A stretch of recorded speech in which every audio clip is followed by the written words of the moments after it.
Hi hello வணக்கம். நான் உங்கள் சுபாஷ். நித்தம் ஒரு சிந்தனையில இன்னைக்கு எதை பத்தி பேச போறோம் அப்படின்னா, தத்துவங்கள் என்பது நமது முன்னோர்கள் தனது வாழ்வினை முறையே வாழ்ந்து வழி கண்டவர்களின் வரிகளே ஆகும்.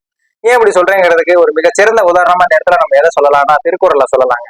திருக்குறள் பாத்தீங்கன்னா இன்னைக்கு இது உலக பொதுமறை நூலாக எல்லாராலையும் பாராட்டப்பட்டு புகழப்பட்டு வாசிக்கப்பட்டு வருது. அந்த நூலை எழுதுறவர் பாத்தீங்கன்னா திருவள்ளுவர். திருவள்ளுவர் வெறுமனே ஏதோ ஒரு வார்த்தைகளை போட்டு ஒரு புத்தகமா வெளியிட்டு போகல. அதாவது அவருடைய இது ஓலைச்சுவடிகளை சொல்லிட்டு போயிடல.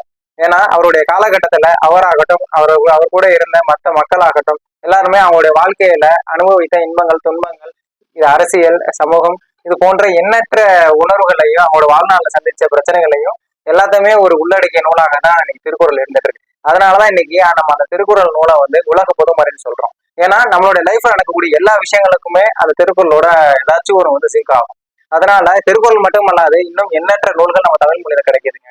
அத்தகைய நூல்களை நம்ம வெறும் வரிகளாக மட்டுமே, அதாவது வெறும் இது வார்த்தைகளாக மட்டுமே பார்க்காம அதை நம்மளோட வாழ்வியலோட இது ஒற்றுமைப்படுத்தி பார்த்தோம்னு வச்சுக்கோங்களேன், நிச்சயமாக நம்மளும் நம்மளோட லைஃப்ல அந்த நூல்ல சொல்லியிருக்கிற மாதிரி எண்ணற்ற இன்பங்களையும் எண்ணற்ற புகழ்களையும் பெறலாம் அப்படிங்கிறதுல சந்தேகமே கிடையாது.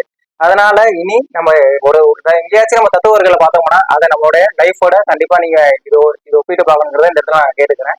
இந்த வீடியோ உங்களுக்கு கண்டிப்பா பிடிச்சிருக்கும்னு நம்புறேன். இந்த வீடியோ உங்களுக்கு பிடிச்சிச்சுன்னா லைக் பண்ணுங்க, ஷேர் பண்ணுங்க, உங்களுடைய கருத்துக்களை மறக்காம கமெண்ட்ல தெரியப்படுத்துங்க. இன்னும் நிறைய பேர் நம்ம சேனல் சப்ஸ்கிரைப் பண்ணாம பார்த்துட்டு இருக்கீங்க, கொஞ்சம் உடனே சப்ஸ்கிரைப் பண்ணி சப்போர்ட் பண்ணுங்க. அப்போதான் நான் மீண்டும் நாளைக்கு போடக்கூடிய இது போன்ற நல்ல பயனுள்ள சிந்தனை வரிகள் உங்களை தேடி சேரும். அதன் வரை உங்களிடமிருந்து விடைபெற்றுக் கொள்வது நான் சுபாஷ். நன்றி, வணக்கம்.